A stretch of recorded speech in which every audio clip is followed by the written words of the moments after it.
எல்லாரும் நல்லா இருக்கீங்களா? ஓகே, நாங்க நல்லா இருக்கோம் அப்படின்னா காரணம் அதுக்கு இந்த கரூர் மண்ணும் கரூர் மக்களும் தான் காரணம். ஸோ மறுபடியும் உங்களுக்கு நன்றி கலந்த ஒரு வணக்கத்தை தெரிவிச்சுக்கிறேன்.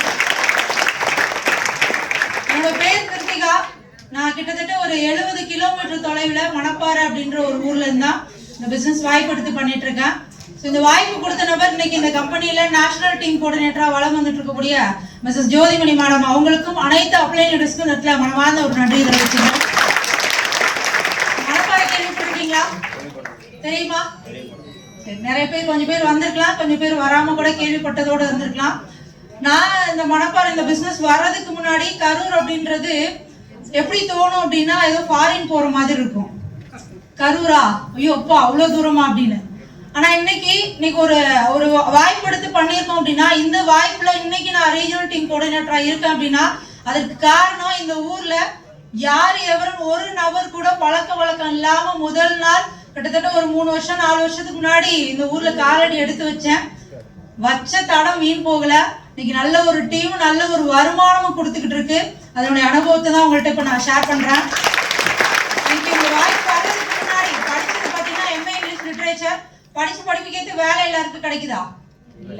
நிறைய பேர் இங்க வேலைக்கு போறவங்க தான் இருப்பீங்க. அதுவும் எங்க ஊரை பொறுத்த வரைக்கும் வேலை வாய்ப்புன்றது சுத்தமா இருக்காது. இங்க அப்படி இல்ல, ஆமா தானே? தடிக்க விழுந்தா ஏதோ ஒரு கம்பெனி ஏதோ ஒரு வேலை போயிட்டு இருக்கோமா? போயிட்டு இருக்கோம், உழைச்சுக்கிட்டு இருக்கோம். ஆனா உழைச்ச உழைப்புனால இன்னைக்கு வாழ்வாதாரம் மாறி இருக்கா? இன்னும் ஒரு 10 வருஷம் 20 வருஷம் நீங்க அதே கம்பெனில அதே வேலைக்கு போயிட்டு இருக்கீங்கன்னா இன்னைக்கு வாழ்க்கை மாறுமா? யோசிச்சு பாருங்க. இன்னைக்கு எப்படி வாழ்க்கை ஓட்டிட்டு இருக்கோமோ அதே மாதிரிதான் இன்னும் 10 வருஷம் 20 வருஷம் கழிச்சு லைஃப் போகும். அடுத்த ஜெனரேஷனும் இதே மாதிரிதான் வாழ்க்கை ஓட்டும்.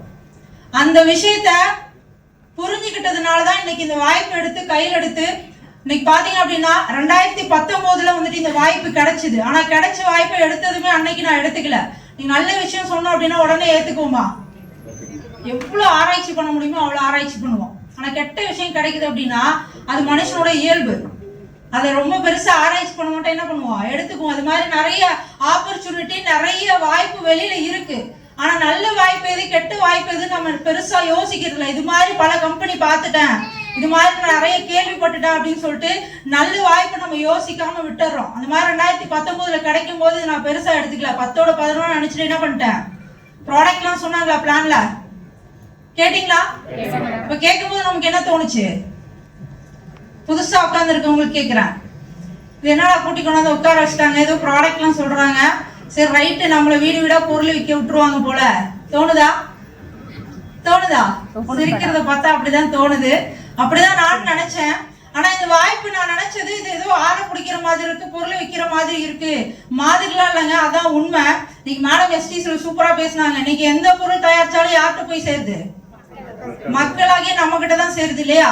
இதை இடைத்தரகர் இல்லாம நேரடியா நம்ம சொல்றதுனால அந்த வருமானம் தர்றதுக்கு ஒரு துறை இருக்குன்னா அது நேரடி வர்த்தகம். அப்படிப்பட்ட துறையில நம்பர் 1 இருக்கக்கூடிய கம்பெனி தான் இன்னைக்கு மயிலாடுதுறை மார்க்கெட்டிங். இந்த விஷயம் 2020 கொரோனா டைம்ல தான் எனக்கு புரிஞ்சுது. ஏன்னா இன்னைக்கு கிடைக்காத வேலை, இன்னைக்கு நிறைய வேலை தேடி நிறைய இன்டர்வியூ அட்டன் பண்ணி கடைசியா குடும்ப சூழ்நிலைக்காக நான் பார்த்த வேலை பாத்தீங்கன்னா மணப்பாறையில ஒரே ஒரு பஞ்சு மில் இருக்கு. அந்த மில்லில் வந்து பாத்தீங்கன்னா சூப்பர்வைசர் வேலைக்கு மாசம் 9,000 சம்பளத்துக்கு 2019 வேலைக்கு போயிட்டு இருந்தேன். வேலை பார்த்து அந்த வருஷம் தீபாவளி போனஸ் கூட எனக்கு அந்த கம்பெனி கொடுக்கல. காரணம் என்னன்னு கேட்டா 2 வருஷம் அனுபவம் இருந்தா மட்டும்தான் போனஸ் கிடைக்குன்னு சொல்லிட்டாங்க. மாசம் 9,000 எந்த ஒரு மாற்றமும் வரல. நல்ல உழைப்பு போட்டு நல்ல பேர் கிடைச்சது. ஆனா வருமானத்திலையும் வாய்ப்பு வேலையிலையும் மாற்றங்கள் வரல. இது எப்ப புரிஞ்சுக்கிட்டேன்னா 2020 கொரோனா அப்படின்ற ஒரு விஷயம் வந்த போது வீட்டோட ஆளா இருந்தோம். அந்த ஒரு 3 மாசம் கிட்டத்தட்ட ஒரு 1000 ரூபாய் கூட அட்வான்ஸ் கொடுக்க மறுத்த கம்பெனில தான் நம்ம உழைப்பு போட்டிருக்கோம். இனி உழைப்பு போட போறோன்ற ஒரு பய உணர்வு அன்னைக்கு வந்தது.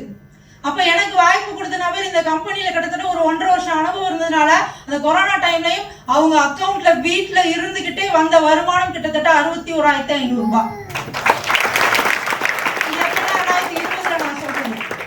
அன்னைக்கு நான் யோசிக்க ஆரம்பிச்சேன், இன்னைக்கு எப்படி வீட்டுல இருந்து வருமானம் வருது, இது நம்ம நினைக்கிற பொருளை விற்கிறது ஆளை பிடிக்கிறதுன்னு. ஆனா கொரோனா டைம்ல வீட்டை விட்டு வெளியில போக முடிஞ்சுதா? லாக்டவுன் ஃபுல்லா போட்டாங்களா? அப்ப வீட்டை விட்டு வெளியில வராத போது எப்படி இவ்வளவு வருமானம் சாத்தியமாச்சு அப்படின்னு அவங்களை கேட்கும் போது சொன்னாங்க, இது ஒரு ஃபியூச்சர் பெனிஃபிட் உள்ள ஒரு வாய்ப்பு, இது ஒரு முழுமையான ஒரு தொழில் வாய்ப்பு, பியூரான ஒரு பிசினஸ், இது ஒரு டீம் ஒர்க்கு, தனிநபர் உழைப்பு கிடையாதுங்க. ஒரு டீம் ஒர்க் மூலமா இன்னைக்கு இந்த வாய்ப்பை சரியா பயன்படுத்தணும் அப்படின்னா இன்னைக்கு நமக்கு வருமானத்துல மாற்றங்கள் வரும், வாழ்க்கையில மாற்றங்கள் வரும். நமக்கு வர்றது மட்டும் இல்லாம அதை அடுத்த தலைமுறைக்கு கொண்டு போய் சேர்க்கக்கூடிய நாமினேஷன் ஃபெசிலிட்டி இருக்குன்னு சொல்லிட்டு அன்னைக்கு சொல்லி புரிய வச்சாங்க. அதுக்கப்புறம் அந்த வேலையை விட்டுட்டு இது லைஃபா எடுத்து பண்ணிட்டு இருக்கேன். அப்படி பண்ணதோட விளைவு தான் இன்னைக்கு ரீஜனல் டீம் கோஆர்டினேட்டரா அதிகபட்சம் ஒரு மாசம் வெறும் 9,000 சம்பளத்துக்கு வேலைக்கு போயிட்டு இருந்த ஒரு தனிநபர் இன்னைக்கு இந்த உழைப்பு போட்டதோட விளைவு இந்த பிசினஸ் ஆப்பர்ச்சுனிட்டில அதிகபட்சம் இதே தனிநபருக்கு 1,08,000 வரைக்கும் இந்த கம்பெனி வந்து சம்பாதிச்சிருக்காங்க. கரண்ட் இயர் லாஸ்டா வந்து பாத்தீங்கன்னா கம்பெனில வந்து பாத்தீங்கன்னா மாதம் போனஸ் கிடைக்கிறது மட்டும் இல்லாம வருடாந்திர போனஸ் அனௌன்ஸ்மெண்ட் கொடுத்தாங்க. தெரியுமா? டிஸ்ட்ரிபியூட்டருக்கு தெரியும் இல்லையா?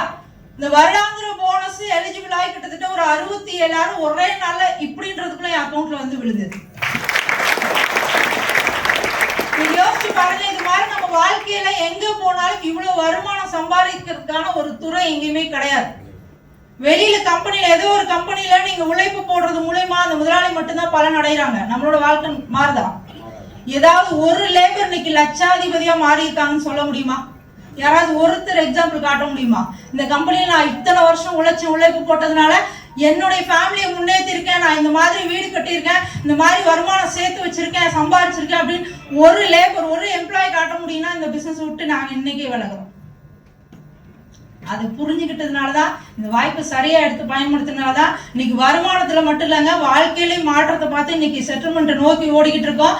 இது மாதிரி இந்த முடிவு நீங்க எடுக்க தயார் அப்படின்னா இன்னைக்கு வந்திருக்கக்கூடிய அத்தனை நபரும் வெளியில ஐடியா கேட்காம நீங்க சொந்தமா முடிவெடுங்க. உங்களுக்கு வாய்ப்பு கொடுத்த நபரை நம்பி இந்த பிசினஸ்ல உழைப்பு போடுறதுக்கு ஒரு 3 வருஷம் சரியா உழைப்பு போட ரெடி அப்படின்னா இதை விட அதிகமான ஒரு வருமானமும் அதிகமான ஒரு வாழ்க்கை தர மாற்றமும் உங்களுக்கு கிடைக்கும் சொல்லி முடிச்சுக்கிறேன். தேங்க்யூ.